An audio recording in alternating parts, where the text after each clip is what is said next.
Che Guevara నుండి సనాతన ధర్మం వరకు, ఒక దిశలేని రాజకీయాల నుండి అధికారం సాధించే వరకు, 0 నుండి 21 వరకు, ఓటమి నుండి డిప్యూటీ సీఎం వరకు జనసేన 11 ఏళ్ల ప్రస్థానంలో అనేక మైలురాళ్ళు. పవన్ కళ్యాణ్ పవర్ సాధించడం అంత తేలిగ్గా జరగలేదు.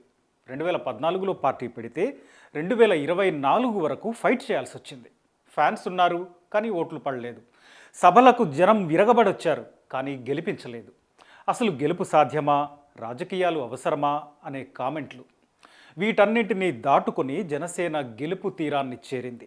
పవన్ కళ్యాణ్ డిప్యూటీ సీఎం అయ్యారు. జనసేన ఆవిర్భావ సభ సందర్భంలో ఆ పార్టీకి సంబంధించి, ఏపీ రాజకీయాలకు సంబంధించి గతం, వర్తమానం, భవిష్యత్ ఈ మూడింటి గురించి మాట్లాడుకుందాం. ప్రజారాజ్యం పార్టీలో యువరాజ్యం అధ్యక్షుడిగా పొలిటికల్ ఎంట్రీ ఇచ్చిన పవన్ కళ్యాణ్ ఆ తర్వాత జనసేన పేరుతో తన సొంత జెండాతో వచ్చారు. 2014 మార్చి 14న జనసేన ఏర్పడింది. కానీ ఆ ఏడాది ఎన్నికల్లో జనసేన పోటీ చేయలేదు.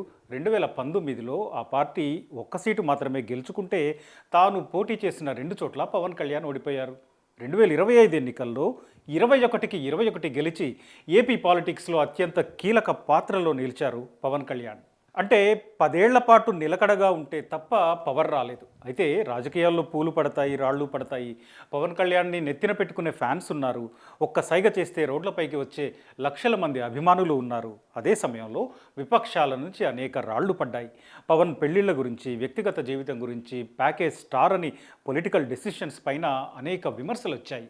పార్ట్ టైం పొలిటీషియన్ అని, ఆవేశం తప్ప ఆలోచన లేదని, పొలిటికల్ డయాస్పై సినిమా డైలాగులు చెప్తారని ఇలా ప్రత్యర్థుల నుండి చాలా కామెంట్లు వచ్చాయి.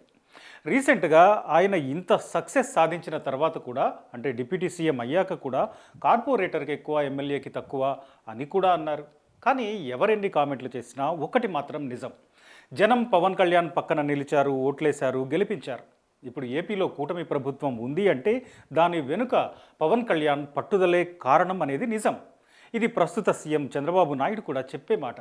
పవన్ కళ్యాణ్ అనే గేమ్ చేంజర్ లేకుంటే ఈరోజు కూటమి అధికారంలో ఉండేది కాదేమో. ఎందుకంటే పవన్ కళ్యాణ్ వైసీపీ వ్యతిరేక ఓటుని చీలనిచ్చేది లేదు అని చెప్పిన రోజు నుండి అదే పట్టుదలతో నిలిచారు. వరుసగా యాత్రలు చేసి జనంలోకి వెళ్ళారు. వైసీపీ నేతలకి సవాల్ విసిరి టీడీపీ ఓ దశలో నిస్సత్తుగా ఉన్న జనానికి ప్రత్యామ్నాయం ఒకటి ఉంది అనే ఆలోచనను రేకెత్తించగలిగారు. అదే కూటమికి ఓట్లు సంపాదించి పెట్టింది. ఓ పక్క బీజేపీతో దీర్ఘకాలంగా సన్నిహితంగా ఉంటూనే టీడీపీని కూడా ఆ పొత్తులోకి తీసుకురావడానికి, దానికి బీజేపీ నేతల్ని ఒప్పించడానికి పవన్ కళ్యాణ్ చాలా ప్రయత్నాలు చేశారు, సక్సెస్ అయ్యారు. ఇప్పుడు పార్టీ పెట్టిన 10 ఏళ్ల తర్వాత ఆ పార్టీ సక్సెస్ సాధించింది. దానికి గుర్తుగా ఆవిర్భావ సభ జరుపుకుంటుంది. తనని ఎమ్మెల్యేగా గెలిపించిన పిఠాపురంలో ఈ వేడుక జరుగుతోంది.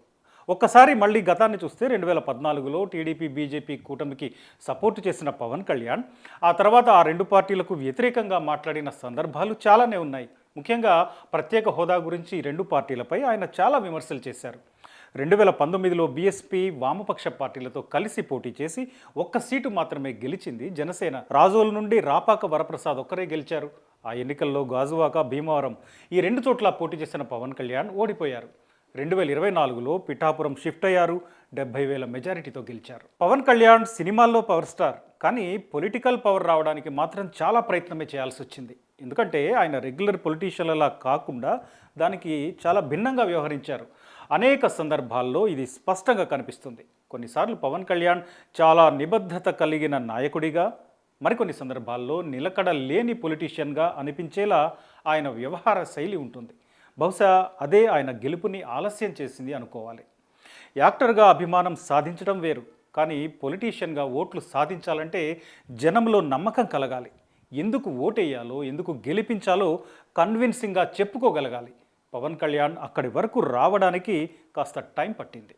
2019 తర్వాత కానీ పవన్ కళ్యాణ్ ఈ దశలోకి రాలేకపోయారు. వైసీపీ అధికారంలో ఉన్నప్పుడు జరిగిన తప్పుల్ని ఒక్కొక్కటిగా ప్రజల్లోకి తీసుకెళ్లి టీడీపీ కంటే యాక్టివ్గా జనసేన పనిచేస్తోంది అనిపించుకున్నారు. ఒక దశలో టీడీపీకి మళ్ళీ అధికారం వస్తుందా, ఆ పార్టీ నిలదొక్కుంటుందా అనే సందేహం వినిపించిన రోజులున్నాయి. అలాంటి సందర్భంలో కలిసి ఉంటే నిలబడతాం, లేకుంటే పడిపోతామని ఆ 3 పార్టీలను దగ్గర చేయడంలో ప్రధాన ఇరుసుగా వ్యవహరించి పవన్ కళ్యాణ్ సక్సెస్ అయ్యారు. 2023 సెప్టెంబర్లో స్కిల్ డెవలప్మెంట్ కేసులో చంద్రబాబు నాయుడిని అప్పటి ప్రభుత్వం అరెస్ట్ చేసింది. ఈ సమయంలో పవన్ కళ్యాణ్ బహిరంగంగా స్పందించారు. చంద్రబాబుని రాజమండ్రి జైలుకి వెళ్ళి కలిశారు. ఇదే ఏపీ రాజకీయాలను మలుపు తిప్పిన సందర్భం.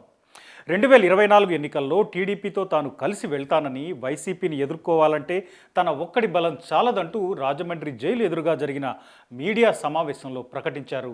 ఈ విషయంలో బీజేపీని ఒప్పిస్తానన్నారు.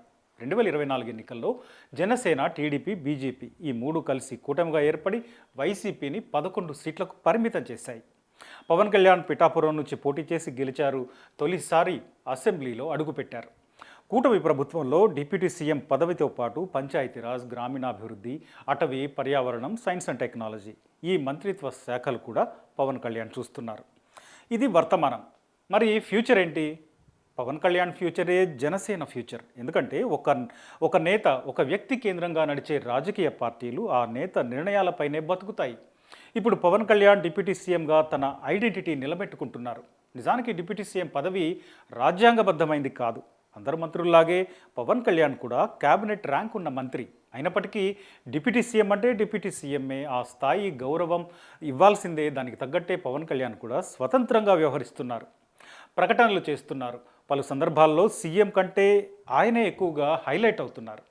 ఓ దశలో సొంత ప్రభుత్వంపైనే విమర్శలు చేశారు పవన్ కళ్యాణ్. హోంమంత్రి పనితీరుపై, పోలీసులపై ఘాటుగా విమర్శలు చేశారు. ఆ తర్వాత కాకినాడలో బియ్యం తరలింపు విషయంలో సీజ్ ద షిప్ అంటూ ఆయన చేసిన కామెంట్లు అందరికీ గుర్తుండే ఉంటుంది.